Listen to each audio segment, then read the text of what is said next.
Maître Norbert Tico, avocat international des droits de l'homme. Maître, bonjour. Bonjour. Heureux de vous rencontrer aujourd'hui. Voilà, nous allons parler de l'actualité, l'oblige. Comment vous pensez réagir par rapport à la peine infligée au sénateur Jean-Pierre Bemba? Alors, concernant la peine infligée au sénateur Jean-Pierre Bemba, je suis bien placé pour estimer qu'elle est totalement injuste et sans aucun fondement. Parce qu'il se trouve que dans le passé, de 1996 à 2003, jusqu'à mars 2003, jusqu'au sanglant coup d'État du général François Bozizé, j'étais l'un des avocats de l'ancien président de la République centrafricaine, Ange-Félix Patassé. Donc j'étais souvent à Bangui et après le coup d'État, j'ai aidé le président Ange-Félix Patassé à être accueilli en exil à Lomé au Togo, où je lui rendais régulièrement visite. Donc j'étais témoin pendant les événements et après les événements du fait que le sénateur Jean-Pierre Bemba n'a joué aucun rôle dans la chaîne de commandement pour les événements en République centrafricaine. Tous les éléments qui faisaient la défense de la République centrafricaine contre les putschistes du général François Bozizé étaient sous le commandement du président Ange-Félix Patassé et de son chef d'état-major des armées. Les troupes du MLC, qui dans le cadre d'un accord, et c'est à l'époque donc où effectivement le MLC a honoré l'accord de coopération militaire qui était signé avec la République centrafricaine, pour le compte de la République démocratique du Congo, les troupes du MLC étaient logées dans les casernes de la République centrafricaine, des forces armées de la République centrafricaine. Et elles n'ont pas été amenées à commettre l'exaction. On a même des témoignages des militaires français qui ont indiqué que c'était les rebelles du général François Bozizé qui se forçaient à essayer de parler en lingala pour se faire passer pour des miliciens du MLC et commettre des atrocités. On est donc dans une situation où la Cour pénale dite internationale, parce que je rappelle que ce n'est pas une véritable cour internationale et que les pays les plus peuplés de la planète, dont au premier rang desquels les États-Unis d'Amérique, la Russie, la Chine, l'Inde et la plupart des pays d'Asie, ont refusé de souscrire au statut de Rome qui a fondé la Cour pénale dite internationale. La Cour pénale dite internationale a son siège à La Haye, dans cette puissance colonisatrice, les Pays-Bas, et elle ne juge que des dirigeants africains. Ce n'est pas le rôle d'une instance de ce type. Nous sommes favorables et nous soutenons la position du président kényan Kenyatta. Tous les pays membres de l'Union africaine se retirent de la Cour pénale internationale et que soient créées des cours pénales continentales. Pour revenir sur le jugement de la Cour pénale internationale, ce jugement repose sur aucune preuve. Le sénateur Jean-Pierre Bemba n'a jamais participé directement à la chaîne de commandement en République centrafricaine, puisque tout était sous le commandement du président Ange-Félix Patassé et de son chef d'état-major des armées, j'en suis témoin. Le sénateur Jean-Pierre Bemba a fait plus de 8 ans et demi de détention provisoire sans jugement. Aucune juridiction digne de ce nom ne place une personne en détention provisoire dans de telles conditions. Le sénateur Jean-Pierre Bemba aurait pu faire l'objet de mesures de mise en liberté sous contrôle judiciaire, ça n'a jamais été le cas. Nous avons même la preuve que le bureau de la procureure de la Cour pénale internationale a violé non seulement le règlement de procédure de la Cour pénale dite internationale, mais les règles de droit international, puisque, comme vous le savez, a été même organisée sur instruction de la procureure de la CPI une opération d'arrestation après avoir mis sous écoute les avocats du sénateur Jean-Pierre Bemba et le sénateur Jean-Pierre Bemba. Comment une institution qui se prétend juridiction peut-elle violer le secret professionnel des avocats et mettre sous écoute une personne qui fait l'objet d'un procès et ses avocats. De plus, ont été organisées des perquisitions au cabinet des principaux défenseurs, ça vient Jean-Pierre Bemba, donc mon confrère et ami, maître Aimé Quilou, au bord de Bruxelles, et ces perquisitions ont été faites hors la présence du bâtonnier de l'ordre des avocats. Donc on est vraiment dans une situation où on voit que la Cour pénale dite internationale, faute de preuves, on est contrainte à essayer d'écouter illégalement des avocats d'un prévenu comme Jean-Pierre Bemba, à acheter des faux témoignages, à rejeter des vrais témoignages, notamment d'officiers français qui exonéraient de toute responsabilité le sénateur Jean-Pierre Bemba. Donc nous sommes en présence d'une parodie de justice. Donc en conséquence, le sénateur Jean-Pierre Bemba devrait être immédiatement libéré, compte tenu déjà de la durée de détention qu'il a faite. Donc on est en présence d'un délit de justice total. Et il est bien logique, et bien normal que le sénateur Jean-Pierre Bemba ait fait appel de cette décision totalement injuste. Merci d'avoir éclairci ces points, cette question. Je rappelle que nous sommes avec Maître Norbert Thibault, avocat international des droits de l'homme. Voilà donc, il y a une autre question que je vais vous poser. Les États-Unis infligent une sanction au numéro 1 de la police en République démocratique du Congo. Et comment se fait-il le numéro 1, c'est-à-dire le président de la République, n'a pas été sanctionné? Alors là, c'est une très bonne question. Il se trouve que je... C'est-à-dire le donneur d'ordre. Bien sûr, voilà. Alors effectivement, mais là, il y a une gradation. Il faut déjà noter que c'est une sanction uniquement bilatérale des États-Unis d'Amérique vis-à-vis du chef de la police à Kinshasa. Il se trouve que je suis allé récemment aux États-Unis d'Amérique, notamment sur instruction d'un de mes clients de l'autre côté du fleuve Congo, qui est le général Jean-Marie Michel Mokoko, qui est actuellement emprisonné par la dictature Sassou Nguesso, allié de la dictature Kabila.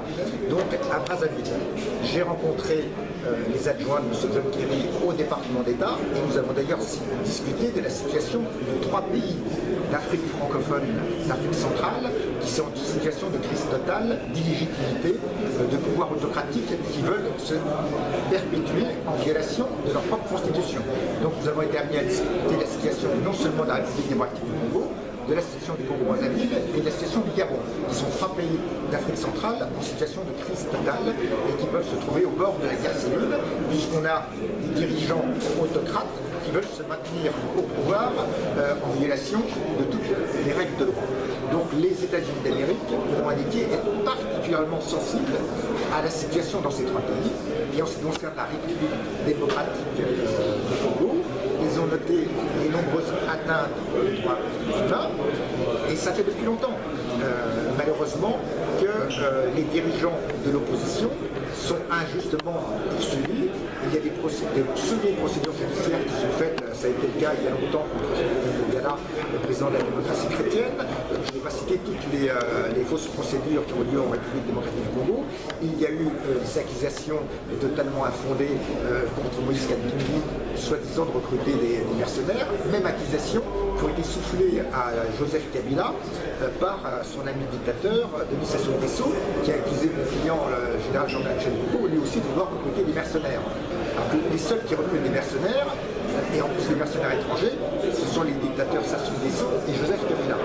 Donc cette situation préoccupe fortement les États-Unis d'Amérique, et ils ont commencé par prendre des mesures bilatérales de sanctions, mais ils souhaitent, et c'est pour ça que j'encourage la réunion aujourd'hui, ils souhaitent que les forces vives de ces 3 pays d'Afrique centrale, d'opposition pour l'alternance démocratique et pacifique, se regroupent, renforcent, parce que l'union fait la force, renforcent leurs moyens, tant en République démocratique du Congo, au Congo-Brazzaville, au Gabon, et dans leur diaspora, parce que tous ces pays ont d'importantes diasporas, pour faire un lobbying international, et notamment les États-Unis d'Amérique ont indiqué qu'ils étaient prêts, en ce qui concerne leur Congrès, leur Chambre des représentants et le Sénat, à accueillir des délégations de l'opposition de ces 3 pays d'Afrique centrale pour qu'il y ait des auditions et que les élus du peuple américain, au niveau de la Chambre des représentants et du Sénat, puissent proposer des mesures de sanctions plus importantes. Car nous estimons que pour ces 3 pays devraient être prises des mesures de sanctions, comme on l'a indiqué, qui visent au plus haut niveau les dictatures. Donc il doit y avoir des sanctions, y compris contre M. Joachim Kabila, contre M. Sassou Nguesso, contre M. Ali Bongo. Nous souhaitons qu'il y ait des sanctions qui se traduisent par des interdictions de voyager. Donc il n'y a pas remise en liberté de tous les prisonniers politiques dans ces 3 pays d'Afrique centrale, car il y a trop de prisonniers d'opinion dans ces 3 pays. Tant qu'elles ne sont pas rétablies des mesures de protection des populations, puisque les massacres continuent notamment dans l'Est de la République démocratique du Congo, que des massacres continuent actuellement dans le sud du Congo-Brazzaville. Donc, tant qu'on ne prend pas des mesures pour établir un minimum d'état de droit, nous menons un lobbying et les États-Unis d'Amérique qui sont très sensibles, mais pas seulement les États-Unis d'Amérique, le Canada qui a pris des positions également fermes sur la situation en Afrique centrale, pour que des sanctions soient prises, y compris des sanctions économiques. Et c'est vrai que pour cela, il y a également une surveillance de près de la situation, puisque comme vous savez, vous avez des navires américains qui sont actuellement proches des 2 Congos pour surveiller la situation. Donc là, il y a nécessité de poursuivre le lobbying, il y a nécessité de saisir notamment le comité consultatif des droits de l'homme de l'Organisation des Nations Unies, qui sont en charge de plusieurs rapports sur la situation des droits humains dans ces 3 pays d'Afrique centrale. Et nous souhaitons qu'il y ait bientôt convocation du Conseil de sécurité de l'ONU pour statuer sur la situation dans ces différents pays, notamment en République démocratique du Congo. Maître, merci. Voilà, donc on est en Belgique. Comment pouvez-vous définir les conclaves qui ont eu lieu avec Tshisekedi? Alors, là, vous faites, effectivement, vous faites référence au conclave du 6 juillet, donc en Belgique. Je pense que c'est un début d'une bonne initiative. Même si toute l'opposition n'était pas représentée, c'est déjà un début. C'est déjà un début qu'une partie de l'opposition essaie de se renforcer. Et je pense qu'il faut aller encore plus loin. Et il y a un Front citoyen 2016 qui s'est constitué qui va encore plus loin. Donc il faut toujours élargir. C'est un début. Une fois que l'opposition sera encore plus unie, elle sera plus forte.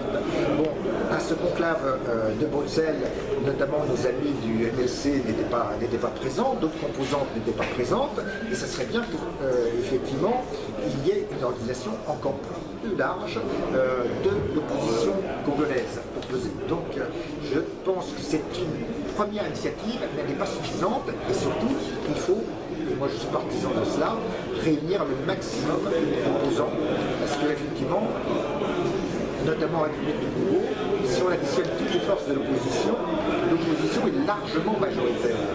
Et d'ailleurs, les dernières élections, si les résultats n'avaient pas été truqués, c'est l'opposition qui avait remporté les élections présidentielles en République démocratique du Congo. Donc l'opposition est majoritaire de fait, mais il faut notamment faire comprendre à la communauté internationale en organisant des pratiques communes de l'opposition. Un des exemples de manifestation de l'opposition, ça sera pour la future campagne présidentielle, même s'il y a plusieurs candidats d'opposition, ce qui peut se comprendre, je suggère qu'ils fassent de temps en temps des meetings communs. C'est ce qui s'est fait au Congo-Brazzaville. Le général Jean-Marie Michel Coco a organisé des meetings communs avec Mme Claudine Mounari, avec André Okoumé-Salissa, d'autres candidats d'opposition. Et c'est une manifestation de force de montrer que les oppositions pour l'alternance démocratique et pacifique sont capables de faire des meetings communs et des manifestations communes. Donc j'encourage à ces manifestations communes. D'accord, maître. Notre dernière question, à la Cour pénale internationale, vous avez défendu et vous défendez encore Laurent Gbagbo. Pensez-vous qu'il va sortir? Alors, moi je ne le défends pas directement, parce que je dois préciser qu'en tant qu'avocat, j'ai toujours refusé de plaider devant la Cour pénale internationale, parce que je ne la reconnais pas comme une juridiction.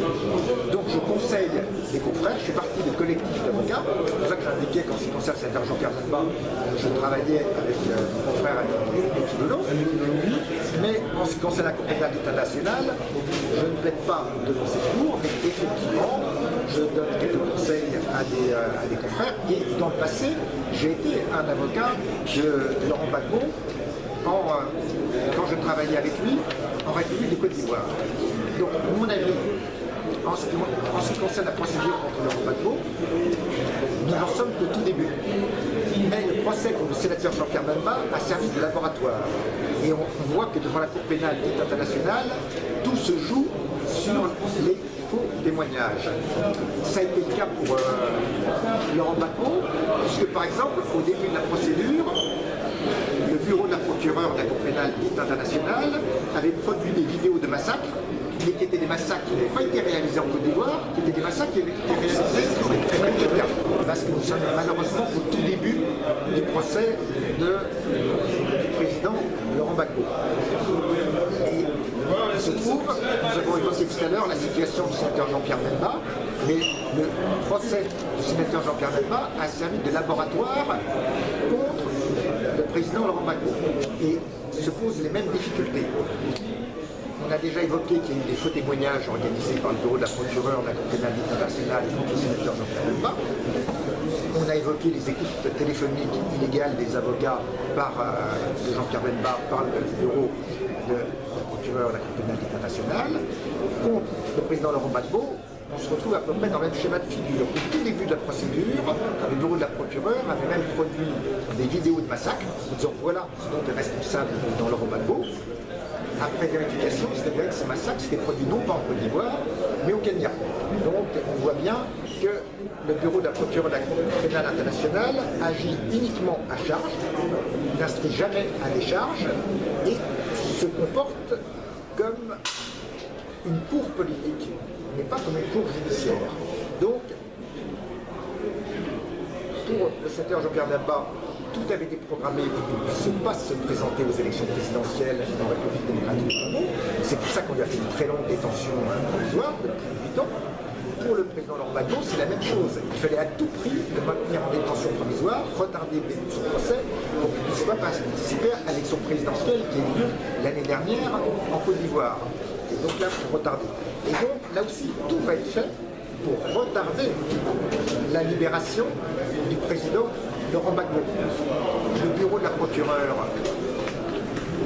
de la Cour pénale internationale ne dispose d'aucune preuve le président Laurent Gbagbo, donc on va faire traîner les choses. Il y a déjà des récriminations de témoins qui disent vous nous avez promis de l'argent, on ne nous donne pas l'argent, on ne va pas aller témoigner. On a même eu le cas dans les premiers témoignages, un témoignage qui avait été recruté par le bureau, un témoin qui a été recruté par le bureau de la procureure témoigné comme Laurent Gbagbo, c'est ça de l'Africain. Lorsqu'il a été à la barre de la Cour pénale internationale à La Haye, a fait un témoignage en disant « Je me dois de dire la vérité ». Et il a dit une vérité qui a innocenté le président Laurent Gbagbo. Alors que c'était un témoin qui a été recruté par l'accusation. Donc, on voit bien que la Cour pénale internationale a joué sa crédibilité, donc là, elle est en train de la perdre. Et donc, ils vont encore essayer de trouver des moyens pour charger le président Laurent Gbagbo. Mais là, c'est la même chose pour le sénateur Jean-Pierre Bemba. Il n'y a pas de preuve directe de l'application du président Laurent Gbagbo. Le président Laurent Gbagbo n'a jamais donné d'ordre de tirer sur des civils. Et on n'a aucune preuve qu'il ait pu donner des instructions. Au contraire, toute la vie du président Laurent Gbagbo a été consacrée à la paix. Et c'est même un des rares chefs d'État qui ait accepté une ingérence de la communauté internationale, qui a même accepté de faire des accords à l'étranger, y compris en France, donc des accords de Marcoussis, d'accepter même d'avoir un chef de la rébellion, un semblant chef de rébellion comme M. Guillaume Soro, et de le prendre comme Premier ministre, tout ça pour favoriser la paix dans son pays. Alors comment quelqu'un qui a été prêt à tous les compromis, voire même les compromissions sous les pressions de l'ancienne puissance coloniale qui est la France, pour justement éviter une sanglante guerre civile qui perdure dans son pays, il a tout fait pour protéger la paix. Comment maintenant on peut l'accuser d'avoir eu de telles actions? Alors qu'à ce jour, les semblants chefs de la rébellion, dont notamment Guillaume Soro, ne sont pas poursuivis. C'est M. Guillaume Soro qui devrait être devant la Cour pénale internationale, c'est pas le président Laurent Gbagbo. Donc on est vraiment dans une situation où on voit bien que la Cour pénale internationale a des difficultés. Elle a décidé de poursuivre aussi Charles Blé-Goudé, la même chose. On n'a pas de preuve directe contre lui. Et en plus, cette situation-là ne respecte même pas le statut de Rome qui fonde le régime juridique de la Cour pénale dite internationale. Car la Cour pénale dite internationale ne doit intervenir qu'à titre subsidiaire. dans les situations où un pays n'a pas un système judiciaire, n'a pas une situation d'état de droit suffisamment établie pour pouvoir juger ses propres compatriotes.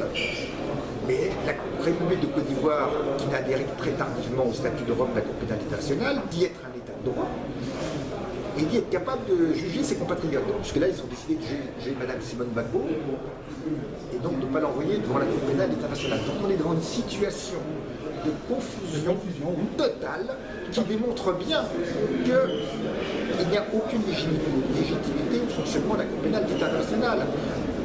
Deux exemples à vous donner. Une fois que John Uhuru Kenyatta a été élu président du Kenya, les États-Unis d'Amérique, qui ne sont pas membres, qui n'ont pas signé le statut de Rome de la Cour pénale internationale, mais qui sont membres du Conseil de sécurité de l'ONU, qui a un droit de saisine directe de la Cour pénale internationale, ont demandé à la Cour pénale internationale de cesser les poursuites contre M. Uhuru Kenyatta. Et ils ont arrêté les poursuites. Concernant M. Salif el-Islam en Libye, la Cour pénale internationale a demandé à la Libye d'extrader, de déférer M. Salif el-Islam devant la Cour pénale internationale. La Libye a dit on a un système judiciaire qui nous permet de le juger en Libye, donc il n'y a pas de raison d'extrader. Alors que la Côte d'Ivoire, ou la République démocratique du Congo et la République centrafricaine ont dit il faut que M. Bemba aille devant la Cour pénale internationale, et la Côte d'Ivoire a dit il faut que le président Laurent Gbagbo aille devant la Cour pénale internationale. Ce qui est une manière de reconnaître que ni la Côte d'Ivoire, ni la République centrafricaine, ni la République démocratique du Congo ne sont des États de droit. Et donc dans ce cadre-là, pourquoi il y a des soi-disant chefs d'État qui restent en fonction? S'ils ne sont pas des États de droit, ils doivent tout de suite démissionner, organiser des élections libres et transparentes et laisser la place à des véritables successeurs, véritablement élus par le peuple de République du Congo. Pour la République centrafricaine, la situation a été résolue puisqu'il y a une transition qui a été organisée, il y a eu enfin des élections libres. Et puis pour la République de Côte d'Ivoire, là aussi, il y a une situation à revoir. Donc on est vraiment dans une situation où il serait temps d'arrêter cette parodie de justice contre le sénateur Jean-Pierre Bemba et contre le président Laurent Gbagbo à la Cour pénale internationale à La Haye. Bonjour maître. Bonjour. C'est M. Roby. Je reprends ici les questions d'Ali Miamongala pour les comptes Zamili Wechi international. Très bien. Donc j'aimerais ici vous poser deux questions. Donc la première, je la tire justement de la fin de votre intervention de tout à l'heure. Donc on parlait de la Cour pénale internationale. Je voudrais avoir votre avis, justement, parce que la plupart des pays, il y a un certain nombre de pays africains qui sont en train de se désolidariser de la Cour pénale internationale. Mais des pays, à l'instar de la Zimbabwe, qui se sont retirés définitivement de cette Cour pénale internationale. J'aimerais avoir votre avis aussi. Et nous parlons de la situation, par exemple, de la Libye. Aujourd'hui, tout le monde est inhalé. Même le Conseil national de transition qui a été installé après le départ de Muammar Kadhafi, et même pour reconnaître réellement Kadhafi n'a commis aucun crime contre l'humanité. Aucun crime. Alors, quels sont, à votre avis, les auteurs? Parce que apparemment, Nzondom, qui est réellement, nous cherchons à savoir quels sont réellement les vrais auteurs qui ont commis des massacres en Libye, quelles sont les personnes qui, normalement, devront être conduites devant la Cour pénale internationale. Quel est votre avis? Alors, effectivement, en ce qui concerne donc, la Cour pénale internationale, il faut les faire bien résumer. De nombreux États membres de l'Union africaine envisagent de se retirer de la Cour pénale internationale. J'appuie cette position. Il se trouve qu'il y a 2 ans, en ma qualité d'un des avocats du CRAN, le CRAN c'est le Conseil représentatif des associations noires de France, nous avons remis à Madame Nos Kazana de la Mini-Zouba, en sa qualité de présidente de la Commission de l'Union africaine, un mémoire sur justement la nécessité pour les 54 États membres de l'Union africaine de n'avoir aucun membre signataire du statut de Rome de la Cour pénale internationale. Et donc faire pression pour la minorité qui a signé de se retirer. Donc, et c'est pour ça que nous appuyons le président Kenyatta qui mène une action ferme pour se retirer. Donc là, les choses sont claires, nous espérons qu'il y aura un retrait. Vous avez évoqué la situation de la Libye. La situation de la Libye est particulièrement grave. Et il se trouve que notamment la France, le Royaume-Uni de Grande-Bretagne ont une lourde responsabilité dans l'évolution de la situation libyenne. Donc, par une intervention militaire qui a été particulièrement aventureuse, ces deux puissances européennes ont pris le risque de déstabiliser l'ensemble de la sous-région. Et effectivement, ont été commis différents crimes contre l'humanité, mais jamais ces auteurs-là ont été poursuivis. Et c'est bien la politique de poids, de mesure. Et donc là, le seul qu'on voudrait poursuivre dans la tribunal international que vous avez cité, c'est Saïf el-Islam. C'est un bouc émissaire. Donc il y a de nombreuses milices qui s'unissent en Libye, et aucun de ces chefs de guerre ne fait l'objet pour l'instant de poursuites de la Cour pénale dite internationale. Et je constate que la Cour pénale dite internationale n'a jamais pris l'initiative de poursuivre des chefs de guerre qui sont aussi des chefs d'État. Donc on peut parler de M. Tony Blair pour la Grande-Bretagne, on peut parler de M. Nicolas Sarkozy pour la France, mais on pourrait parler, ça c'est pour les filles, mais pour la situation en Irak, il n'est pas logique que M. George W. Bush, qui a déclenché la guerre en Irak, soi-disant parce que M. Saddam Hussein, qui avait bien fille de M. Tony Blair, qui le soutenait et qui indiquait qu'il existerait des armes de destruction massive, ce qui a été un énorme mensonge, tout ça pour récupérer le pétrole irakien, dans la région de Bassora notamment, et de Mossoul. La Cour pénale internationale n'a jamais engagé de poursuite contre ces trois chefs d'État. Donc on voit bien que c'est la politique de poids, de mesure. Et à ma connaissance, à ce jour, aucun des responsables de crimes contre l'humanité en Libye ne fait l'objet de poursuite de la part de la Cour pénale internationale. Merci beaucoup. La deuxième question, on finit par là. Donc bientôt la Convention démocrate américaine s'apprête à introniser Mme Clinton, Hillary Clinton, comme candidate aux élections de novembre prochaines aux États-Unis d'Amérique. Et les sondages nous montrent effectivement Mme Clinton espérer de pouvoir accéder à la magistrature suprême au niveau des États-Unis d'Amérique. La population congolaise se pose mille et une question pour le devenir de son pays, dans l'hypothèse où elle serait portée à la magistrature suprême. Parce que nous connaissons l'intimité et la coopération qui lie la famille Clinton et par exemple la famille M. Kagame qui est au pouvoir au Rwanda. Parce que Clinton, très bien, c'est un des parrains qui soutient effectivement l'hégémonie qui se trouve au niveau du Rwanda, qui elle-même, le Rwanda, est un des pays agresseurs pour nous. Quel est votre point de vue, l'image que vous projetez à cela? Qu'est-ce que vous répondiez au peuple congolais aujourd'hui à la lumière de ça? Je dirais que c'est très difficile de faire des projections dans l'avenir. En tant qu'avocat, en tant que juriste, je dirais en droit international public, il y a un principe qui est celui de la continuité des États. Donc, il est difficile pour un État de changer radicalement de politique étrangère et ses engagements internationaux. Parce qu'il y a aussi des règles, il y a des traités, il y a des accords diplomatiques, donc les choses se font progressivement. Donc, si Mme Hillary Clinton est élue, et qu'elle bat M. Donald Trump, donc elle sera quand même tenue de ne pas rompre brutalement avec la politique étrangère qui était celle de l'administration de M. Barack Obama. Donc, je ne pense pas qu'il y ait une affection brutale. Mais par contre, vous avez raison de poser la question.